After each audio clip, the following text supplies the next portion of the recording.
கிறிஸ்துவில் பிரியமானவர்களே, கர்த்தரும் இரட்சகருமாய் இயேசுவின் ஈடிய நாமத்தினாலே உங்கள் யாவரையும் வாழ்த்துகிறேன். தேவனருளிய அப்பம் மினிஸ்ட்ரி சேனல் மூலியமாக உங்களோடு சந்திப்பதில் மிகுந்த மகிழ்ச்சிகிறேன். தினம்தோறும் இரவு நேரத்தில் 8 மணிக்கு பரிசுத்த வேதாந்தத்திலிருந்து ஒரு பகுதியை நாம் தியானித்து நம்முடைய குடும்ப பாதுகாப்பிற்காக நாம் ஜெபித்து வருகிறோம். வேற தேசத்துல வேற சூழ்நிலை இணைந்திருக்கிறீங்க. கர்த்தராகிய இயேசு நாமத்தினாலே உங்கள் யாவரையும் வாழ்த்துகிறேன். இந்த இரவு நேரத்திலே சோம்பேறினுடைய வாழ்க்கையிலே தரித்திரம் ஏன் வருகிறது, வறுமை ஏன் வருகிறது, ஆசீர்வாதத்துக்கு தடை என்ன காரணம், ஏன் ஒரு மனுஷன் ஏழையா இருக்கிறான் அப்படின்னு சொல்லி நம்ம தியானிக்க போகிறோம். நீதிமொழிகள் 6ஆம் அதிகாரம் 9 முதல் 11 ஆகிய வசனங்கள். சோம்பேறியே, நீ எவ்வளவு நேரம் படுத்திருப்பாய், எப்பொழுது உன் தூக்கத்தை விட்டு எழுந்திருப்பாய். சோம்பேறி குறித்து வேதம் என்ன சொல்கிறது? நீ எவ்வளவு நேரம் படுத்திருப்பாய், எப்பொழுது உன் தூக்கத்தை விட்டு எழுந்திருப்பாய். இப்ப நைட் நேரத்துல செய்தி கேட்குறீங்க, எல்லாரும் படுத்து தூங்க போறீங்க. இந்த வசனம் கேட்ட உடனே நம்ம பல காரியங்களை உடனே யோசிப்போம். ஆல்ரெடி நம்ம வீட்டிலேயே நிறைய பிரச்சனை இருக்கும். சில குடும்பத்துல நிம்மதி இல்லாம தான் செய்தி கேட்பீங்க. சில குடும்பத்துல கடன் பிரச்சனை, தூக்கமே வராது. சில குடும்பத்துல மதுபானம் அருந்தி பல மணி நேரம் படுத்து தூங்கிட்டு இருப்பாங்க. அப்படியும் சில வீடுகள் இருக்கு. சில குடும்பத்துல நல்லா சாப்பிட்டுட்டு நல்லா படுத்து தூங்கிட்டு இருப்பாங்க. இதெல்லாம் ஒரு வாரமா இருக்கட்டும். சோம்பேறியே, நீ எவ்வளவு நேரம் படுத்திருப்பாய், எப்பொழுது உன் தூக்கத்தை விட்டு எழுந்திருப்பாய். இந்த வசனத்தை நம்ம கொஞ்சம் தியானிக்கும் போது இரவு நேரத்திலே கொஞ்சம் சீக்கிரமா படுத்து தூங்கிட்டு அதிகாலை வேளையிலே தேவனோட பார்வையில காத்திருந்து நம்ம துதிக்கும் போது புதிய நாளுக்காக நாம் ஆசீர்வாதங்களை பெற்றுக்கொள்ள முடியும். அதிகாலை வேளையில எழும்பி ஜெபித்து வேதத்தை தியானித்து புதிய நாளுக்காக தேவனுடைய சமூகத்துல நாம் காத்திருந்து நாம் ஜெபித்து புதிய நாளை தொடங்கும் போது நம்ம குடும்பம் ஆசீர்வாதமா இருக்கும். முதலாவது தேவனுடைய ராஜ்யத்தையும் அவருடைய நீதியையும் தேடுங்கள் என்று வேதம் சொல்லிடுது. அப்ப ஆவிக்குரிய பிள்ளைகள் என்ன செய்யணும் அப்படின்னா, தேவனை தேடுறதுல நம்ம எவ்வளவு நேரம் செலவிடுறோம். இன்னைக்கு கையில செல்போன் இருக்கு, அதுல நிறைய ஆப் இருக்கு. அந்த நிறைய ஆப்ல ஒவ்வொரு ஆப்புகளையும் போய் செக் பண்ணி பார்த்துட்டு வரதுக்குள்ள ஒரு 2 மணி நேரம் 3 மணி நேரம் 4 மணி நேரம் சாதாரணமாக ஓடிடும். வாட்ஸ்அப்ல என்னன்னு சொல்லி பார்ப்பாங்க, ஃபேஸ்புக் போய் பார்ப்பாங்க, இன்ஸ்டாகிராம் போய் பார்ப்பாங்க, யூடியூப்ல போய் பார்ப்பாங்க. பக்கத்து வீட்டில் இல்லை தேவையில்லை யார்கிட்டயா ஒரு 1/2 மணி நேரம் 1 மணி நேரம் ஃபோனில் பேசிகிட்டு இருப்பாங்க, சொந்தக்காரன்ட்ட பேசிகிட்டு இருப்பாங்க. அப்புறம் ஃப்ரெண்டு, தேவையில்லாத ஃபோன் கால். அப்புறம் சில வாலிப பையங்க கேமில் அடிமையாக இருப்பாங்க, பல மணி நேரம் அடிமையாக இருப்பாங்க. ஒரு குடும்பத்தில் ஜெபிக்க வரும்போது சொன்னாங்க, என் பக்கத்து வீட்டில் உள்ள ஒரு ஆள் மருந்து குடிச்சிட்டாரு, ஆன்லைன் மூலிமா ஏதோ ஒரு கேம் விளையாண்டாரு, 19 லட்சம் ரூபா பணம் கட்டி நஷ்டமாயிட்டு, நிறைய இடத்துல கடன் வாங்கி, வீட்டுக்கு தெரியாமல் கடன் வாங்கி, இப்போ அந்த மனுஷன் மருந்து குடிச்சு ஹாஸ்பிட்டலில் இருக்கார் அப்படின்னாங்க. அப்போ ஒரு குடும்பத்தில் என்ன நடக்கும் அப்படின்னா, நேரத்தை எப்படிலாம் வேஸ்ட் பண்ணுறாங்க. சோம்பேறி. ஒரு 30 வருஷம் 20 வருஷம் முன்பாகலாம் நல்ல உழைப்பாங்க. என்னோட வாழ்க்கையில் நான் 11 வயசுல நான் வேலைக்கு போனதுனாலே காலையில் 3 மணி இல்லை 5 மணி இல்லைன்னா 6 மணிக்குள்ளே எழுந்திரிச்சிடுவேன். எழுந்திரிச்சிட்டு அதுலேருந்து வியாபாரம் தான். நைட்டு 10 மணி 11 மணி வரையும் வியாபாரம் தான் பார்ப்போம். ஒரு நாளைக்கு 2 ஷிஃப்ட்டு, அதாவது 16 மணி நேரம் வேலை பார்ப்போம். 16 மணி நேரம் வேலை பார்த்து தான் வீட்டில் உள்ள எல்லாத்தையும் வாங்கி வச்சோம். மாந்திரத்தில் கொண்டு போய் பணம் கொடுத்தேன், நஷ்டப்பட்டு நடுரோட்டில் வந்துட்டேன். ஒரு மனுஷன் சோம்பேறியாக இருக்கும்போது அந்த குடும்பத்துக்குள்ளே பல விதமான உபத்திரங்கள் வந்துடும். என்னோட வாழ்க்கையில் எனக்கு ஒரு ஆப்ரேஷன் நடந்துச்சு. அதுக்கப்புறம் என் சரீரத்தில் நிறைய பலவீனம். சில குடும்பத்தில் ஹாஸ்பிட்டலில் இருப்பாங்க, அதுக்கப்புறம் அவங்களுடைய சரீரத்தில் பல விதமான பலவீனம் வரும். எவ்வளவுதான் நம்ம இருந்தாலும் சோம்பேறியாக இருக்கிறோமா அப்படின்னு சொல்லி நம்ம தான் செக் பண்ணி பார்க்கணும். சில வசனம் பேசும்போதே ஆவியானவங்களோடு பேசுவார். சோம்பேறியே, நீ எவ்வளவு நேரம் படுத்திருப்பாய். அதை நம்ம கொஞ்சம் சிம்பிளாக சொல்லணும் அப்படின்னா, படுத்து கிடந்து செல்ஃபோனில் படம் பார்க்குறது, நாடகம் பார்க்குறது, தேவையில்லாத வீடியோ பார்க்குறது, அருவருப்பான காரியங்கள் பார்க்குறது, அசுத்தமான காரியங்கள் பார்க்குறது, தேவையில்லாமல் பல மணி நேரத்தை ஃபுல்லாக வேஸ்ட் பண்ணிடுவாங்க. அதுக்கப்புறம் அவங்களோட வாழ்க்கையில் எல்லாமே தடையாக மாறிடும். பகல் நேரத்தில் வியாபாரத்தில் இருக்கும்போது, கம்பெனியில் இருக்கும்போது, ஆஃபீஸில் இருக்கும்போது அங்கேயும் போய் செல்ஃபோன் தான் பார்த்துட்டு இருக்கிறாங்க. அதனால் அவங்களுடைய வாழ்க்கையில் ஒரு பரிபூர்ணமே இருக்காது. ஒரு படிக்கிற பிள்ளை, அந்த படிக்கிற பிள்ளை கூட செல்போன்ல தான் மூழ்கி போய் கிடக்கா. காலேஜில் படிக்கிற பிள்ளைகள் இருக்கு, ஹாஸ்டலில் தங்கி படிக்கிற பிள்ளைகள் இருக்காங்க, வெளிநாட்டில் தங்கி படிக்கிறாங்க. அந்த குடும்பத்தில் உள்ள வாலிப பிள்ளைகள் கூட, வாலிப பையன் கூட தேவையில்லாமல் செல்ஃபோனில் தான் பல மணி நேரம் மூழ்கி போய் கிடக்குறாங்க. சோம்பேறியே, காலேஜில் நிறைய படிக்கிறதுக்கு ஒர்க்லாம் கொடுத்துருப்பாங்க, ஸ்கூல் படிக்கிற பிள்ளைகளுக்கு நிறைய ஹோம் ஒர்க்லாம் இருக்கும். அதெல்லாம் விட்டுட்டு போய் தான் அந்த பிள்ளைகள் வந்து செல்ஃபோனில் பல மணி நேரம் மூழ்கி போய் கிடப்பாங்க. அதில் தேவையில்லாத ஃப்ரெண்டுகிட்ட போய் பல மணி நேரம் பேசுவாங்க. அவனோட ஃபியூச்சர் வாழ்க்கை ரொம்ப வம்பா போயிடும். சோம்பேறியே, நீ எவ்வளோ நேரம் படுத்திருப்பாய்? சில குடும்பத்துலலாம் மனைவிட்ட பேச மாட்டாங்க, அம்மா அப்பாட்ட பேச மாட்டாங்க, பிள்ளைகள்கிட்ட பேச மாட்டாங்க. வீட்டுக்கு வருவாங்க, அந்த ஆளை கட்டில் போய் படுத்துக்கிடுவாங்க, அந்த ஆளை செல்ஃபோன் பார்ப்பாங்க, அப்படியே ஒரு படம் பார்ப்பாங்க, அப்படியே படுத்து தூங்கிடுவாங்க. காலையில் இஷ்டம் போல் லேட்டாக எழுந்திரிச்சு போவாங்க. காலையில் எழுந்திரிச்சு முழங்கால் போட்டு ஜெபம் பண்ண மாட்டாங்க, கையில் பைபிள் எடுத்து வாசிக்க மாட்டாங்க, வீட்டில் மனைவிட்ட பேச மாட்டாங்க, பிள்ளைகள்கிட்ட பேச மாட்டாங்க, அம்மா அப்பாட்ட பேச மாட்டாங்க. செல்ஃபோனே உலகம் உலகம் சொல்லி போயிட்டு இருப்பாங்க. சோம்பேறியே, நீ எவ்வளோ நேரம் படுத்திருப்பாய்? அப்போ ஒரு குடும்பத்தில் என்ன செய்கிறாங்க அப்படின்னு சொல்லி பார்க்கும்போது, பெட்ரூமில் நல்ல டிவி மாட்டிடுறாங்க, நல்ல ஏசி மாட்டிடுறாங்க. அந்த ரூமுக்குள்ளே போனதுக்கப்புறம் நல்ல ரெஸ்ட் எடுக்கன்னு சொல்லிட்டு இஷ்டம் போல் டைம்லாம் போயிடும், பல மணி நேரம் போயிடும். சில வீட்டிலலாம் 12 மணி நேரம் போயிடும், சில வீட்டில் 10 மணி நேரம் போயிடும். அவனோட வாழ்க்கையில் ஒரு வளர்ச்சி வேணும் அப்படின்னா சுறுசுறுப்பாக இருக்கணும்னு சொல்லி வேதம் சொல்லிடுறது. சோம்பேறியே, நீ எவ்வளோ நேரம் படுத்திருப்பாய்? எவ்வளோ நேரம் என்று ஒரு வார்த்தை எழுதப்பட்டிருக்கு. எவ்வளவு நேரம், நீ எவ்வளவு நேரம் படுத்திருப்பாய்? அந்த வசனத்தை நம்ம தியானிக்கும் போது நம்ம எல்லாருமே செக் பண்ணி பார்க்கலாம், என்னையும் சேர்த்துதான். சில குடும்பத்தில் ஏழை எளிய ஜனங்களாக இருப்பாங்க, வறுமையில் இருப்பாங்க, சாப்பிட்றது கூட ஒன்றுமே இருக்காது, பசியும் பட்னியுமா வாழ்ந்துட்டு இருப்பாங்க, சரீரத்தில் பல விதமான பலவீனத்தோடு படுத்த படுக்கையில் இருப்பாங்க. இரவு நேரத்தின் செய்தி நீங்கள் கேட்குறீங்களா? பலவிதமான ஜனங்கள் தான் நீங்கள் ஆன்லைன் மூலிமா இணைந்திருக்கிறீங்க. அதனால் ஒவ்வொரு வீட்டுக்குள்ளேயுமே ஒவ்வொரு பிரச்சனை இருக்கும். ஒரு வீட்டில் ஒரு பிரச்சனை, இன்னொரு வீட்டில் இன்னொரு பிரச்சனை இருக்கும். சோம்பேறியே, நீ எவ்வளவு நேரம் படுத்திருப்பாய்? வீட்டில் இருக்கலாம் தப்பு இல்லை, அம்மா அப்பாட்ட, பிள்ளைகிட்ட, மனைவிட்ட, சொந்தக்காரங்கிட்ட, குடும்பத்தில் பேசிட்டு இருந்தால் கூட பரவாயில்ல போல இருக்கு. சும்மா படுத்து நேரத்தை வேஸ்ட் பண்ணிகிட்டே இருப்பாங்க.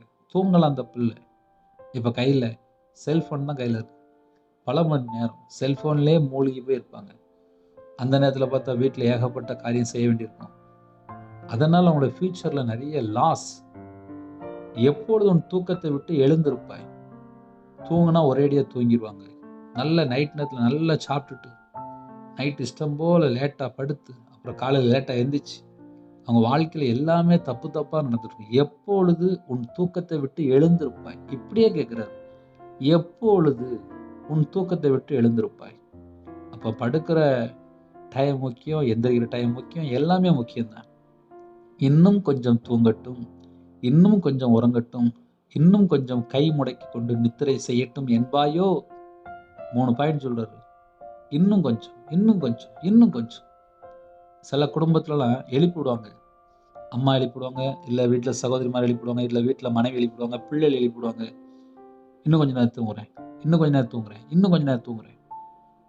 அந்த டயத்தில் ஒரு முக்கியமான வேலை செய்யணும்னு சொல்லி யோசிச்சிருப்பாங்க. லேட்டாக எந்திரிச்சதுனால அந்த வேலை செய்ய முடியாமல் போயிடும். உன் தரித்திரம் வழி போக்கனை போலவும் உன் வறுமை ஆயுதம் அணிந்தவனை போலவும் வரும். அதிக மணி நேரம் தூங்கும் போது என்ன ஆபத்து வருது அப்படின்னு சொல்லி பார்க்கும்போது தரித்திரம் வருதான், 2வது வறுமை வருதான். அப்ப இன்னைக்கு செய்தி நீங்க என்ன அப்படின்னு சொல்லி இப்ப நீங்களே கண்டுபிடிச்சிருக்கலாம். ஏன்னா சில குடும்பத்துல புதுசா இணைந்திருப்பீங்க, தேவனர்லி அப்ப மினிஸ்டர் மூலமா இன்னைக்கு தான் இணைந்திருப்பீங்க. முடிஞ்சா சேனலை சப்ஸ்கிரைப் பண்ணிக்கொள்ளுங்க. ஒவ்வொரு நாளுமே இரவு நேரத்துல வேதத்தை தியானிக்கிறோம். நம்ம வாழ்க்கையில், ஆவிக்குரிய வாழ்க்கையில் ஆசீர்வாதங்களை நம்ம பெற்றுக்கொள்ளணுமா? ஆசீர்வாதத்தை பெற்றுக்கொள்றதுக்கு நம்ம எவ்வளவு சுறுசுறுப்பா இருக்கிறோம். ஏன்னா இப்ப செல்போன் கையில இருக்கு, நிறைய வீட்டுல செல்போன் தான் கையில இருக்கு. பல மணி நேரம் மக்கள் வேஸ்ட் பண்றாங்க, டயத்தை வேஸ்ட் பண்ணிடுறாங்க. அவங்களோட வாழ்க்கையிலே ஆசீர்வாதத்தை தேடி தேடி பார்க்குறாங்க, கிடைக்க மாட்டுது. என்ன பிரச்சனை தெரிய மாட்டுது, நிறைய குடும்பத்துல தெரிய மாட்டுது. உன் தரித்திரம் வழி போக்கனை போலும் உன் வறுமை ஆயுதம் அணிந்தனை போலும் வரும் என்று எழுதப்பட்டிருக்கு. அப்போ ஆசீர்வாதத்தை பெற்றுக்கொள்ளணும் அப்படின்னா அதுக்கு ஒரு முறை இருக்கு, அதுக்கு ஒரு மெத்தட் இருக்கு. உன் தரித்திரம் வழி போக்கனை போலும் உன் வறுமை ஆயுதம் அணிந்தவனைப் போலும் வரும். நீதிமொழிகள் 15ஆம் அதிகாரம் 19ஆம் வசனத்திலே சோம்பேறியின் வழி முள்வேலிக்கு சமானம் என்று எழுதப்பட்டிருக்கு. நீதிமானுடைய வழியோ ராஜபாதை, சோம்பேறினுடைய வழி எப்படி இருக்குன்னா முள்வேலியா இருக்கான். அப்போ ஒரு சில குடும்பத்துல எப்படி இருக்கு அப்படின்னா, செழிப்பு ஏன் இல்லை அப்படின்னு சொல்லி பார்க்கும்போது முள்வேலி. ஒரு குடும்பத்துல முள்வேலி இருக்கும்போது இங்கேயும் போக முடியாது, அங்கேயும் போக முடியாது. சோம்பேறியின் வயலையும் மதியனுடைய திராட்சை தோட்டத்தையும் கடந்து போனேன், அதெல்லாம் முள்ளு காடா இருந்தது.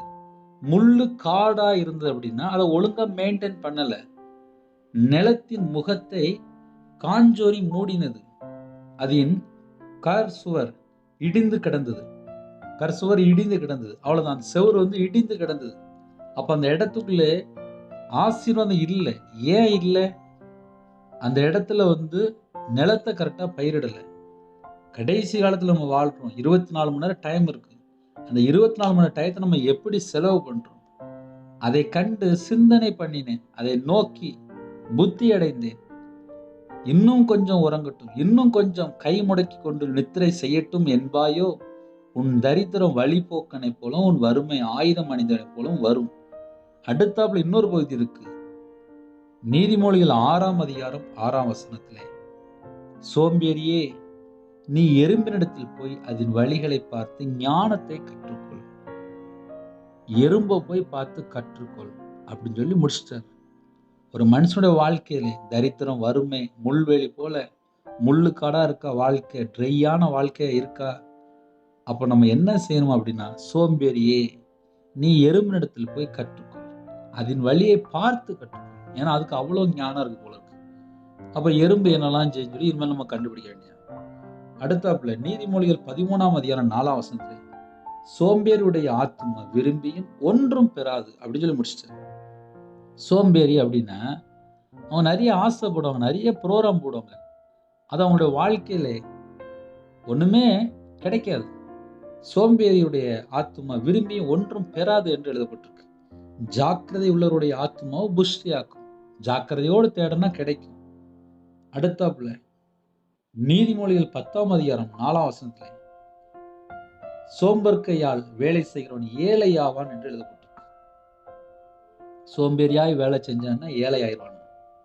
சுறுசுறுப்பு உள்ளவன் கையோ செல்வத்தை உண்டாக்கும் என்று எழுதப்பட்டிருக்கு. இந்த செய்தி நம்ம கேட்கும் போது நம்ம எப்படி வாழ்றோம், என்ன செய்யறோம் சொல்லி நம்மளையே அழகா யோசித்து பார்க்கலாம். சோம்பேறியா ஒருத்தன் வேலை செய்யறானா ஏழையாவான் என்று எழுதப்பட்டிருக்கு. அதே நேரத்துல சுறுசுறுப்பு உள்ள கையோட வேலை செய்யறாங்களா செல்வத்தை உண்டாக்கும் என்று எழுதப்பட்டிருக்கு. அப்ப இன்னைக்கு செய்தி என்ன அப்படின்னா, சோம்பேறி. சோம்பேறினுடைய வாழ்க்கையில தரித்திரம் இருக்கும், வறுமை இருக்கும், முள்ளு காடாதான் இருக்குமா. அதே நேரத்துல எறும்பிட்ட போய் கற்றுக்கொள்ளுப்பா அப்படின்னு சொல்லி முடிச்சிட்டாரு. சோம்பேறியா வாழ்ந்துட்டு ஏதாவது ஆசைப்பட்டா ஒன்றும் கிடைக்காதான். சோம்பேறியா இருக்கும்போது ஏழை ஆவான்னு சொல்லி போட்டிருக்கு, தண்டனையாவே சொல்லிட்டாரு. அதே நேரத்துல சுறுசுறுப்பு உள்ளவன் கை செல்வத்தை உண்டாக்கும் என்று எழுதப்பட்டிருக்கு. இந்த செய்தி உங்களுக்கு சற்று புதுசா இருக்கும், சற்று வித்தியாசமா இருக்கும். தேவனர்லி அப்ப மினி சேனல்ல தொடர்ந்து பார்க்குறவங்களுக்கு இது பிரயோஜனமா இருக்கும். ஆசீர்வாதத்தை பெற்றுக்கொள்ளணும் அப்படின்னா உழைக்கணும். ஏன்னா என்னுடைய வாழ்க்கையில நான் 11 வயசுல நான் உழைச்சவன். என்னை ஏமாத்துனாங்க, அது தேவன் நியாயம் தீர்ப்பார். அதே நேரத்தில் என் கூட கர்த்தர் இருக்கும்போது மட்டும்தான் என் கையினுடைய கிரியில கர்த்தர் ஆசீர்வதிப்பார். நான் துன்மார்க்கனா வாழ்ந்தா என் குடும்பம் தண்டனைகள் வந்துடும். நான் நீதிமானா வாழ்ந்தா என் குடும்பம் ஆசீர்வாதமா இருக்கும். கடைசி காலத்துல நம்ம வாழ்ந்து கொண்டிருக்கோம். நீதிமானா நடக்கணும், செம்மையான வழியில நடக்கணும், செம்மையான காரியத்தை பேசணும், ஞானவான்களா நடந்து கொள்ளணும், தேவனுக்கு பிரியமானபடி சுறுசுறுப்பா இருக்கணும், வேலை செஞ்சு சாப்பிடணும், ஏமாத்தி சாப்பிடக்கூடாது. கடைசி காலத்துல யாரை கொள்ளையடிச்சு சாப்பிடலாம் இப்படிதான் யோசிக்கிறாங்க.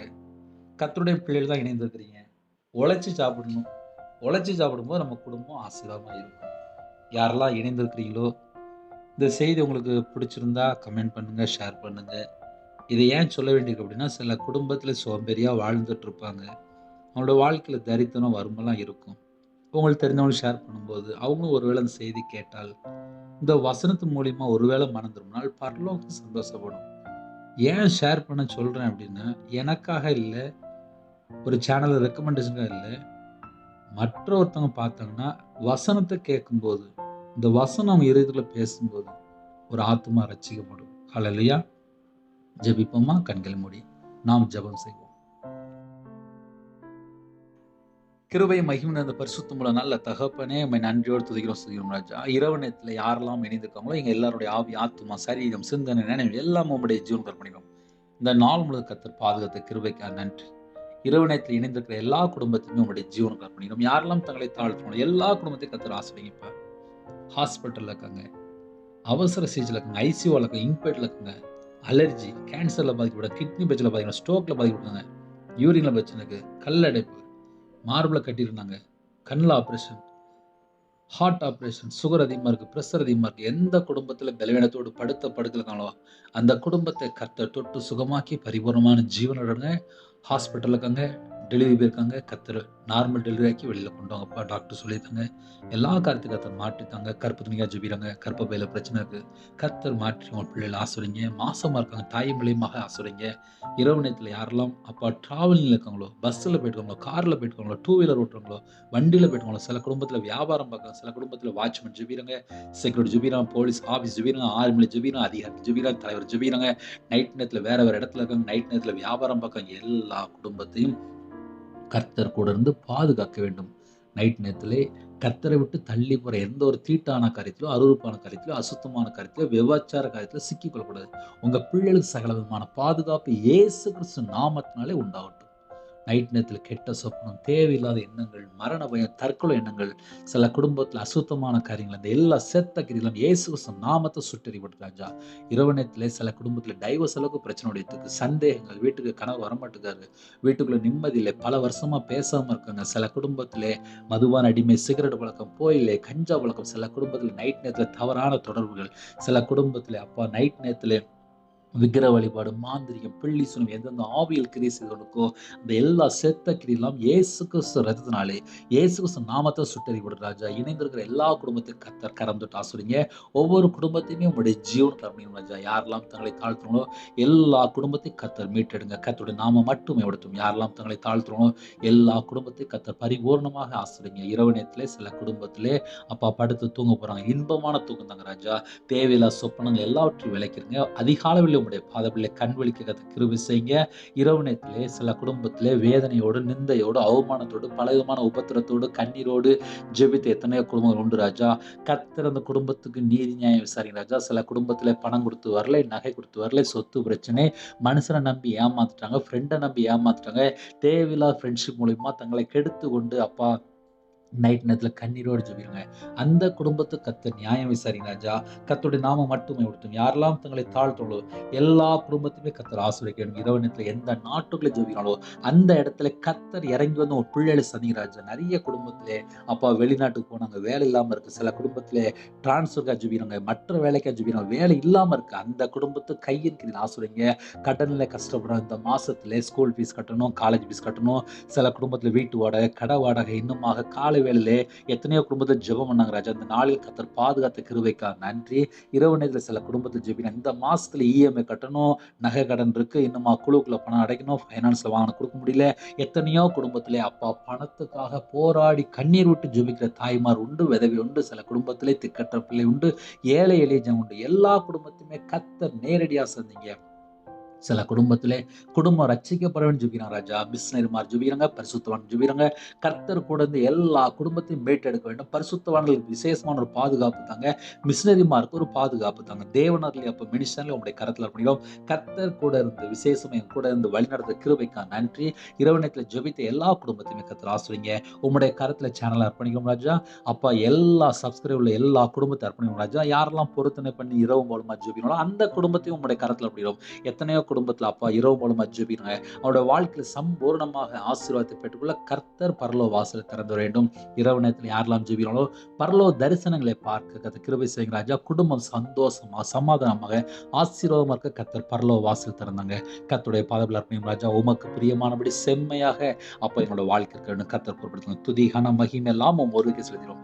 இயேசு கிறிஸ்துவின் ஜெப பிதாவே ஆமென். தேவனுக்கே மகிமையாக கர்த்தர் தாமே உங்களை குடும்பத்தின் சகல காத்தும் சம்பூர்ணமா திருப்தியா கர்த்தர் கொடுத்து ஆசீர்வதிப்பாராக ஆமென். கர்த்தராகிய இயேசு கிருபையும் பிதாவாகிய தேவனுடைய அன்பும் பரிசுத்தருடைய ஐக்கியம் இப்பொழுது எப்பொழுது சதா காலங்களிலும் நம்ம அனைவருக்கும் இருப்பதாக ஆமென். கிறிஸ்துவுக்குள் பிரியமானவர்களே 9363064181 நம்பருக்கு கொண்டா நாங்கள் உங்களுக்காக குடும்பத்தில் ஜெபிப்போம். நீங்களும் எங்களை ஊழியக்காரத்துடன் ஜெபித்து கர்த்தர் உங்களையும் உங்கள் குடும்பத்தின் சகல காத்தும் சம்பூர்ணமா திருப்தியாக ஆசீர்வதிப்பாராக ஆமென். God bless you. Thanks for watching. Please subscribe our channel. Click the like and share. Click the bell. God bless you.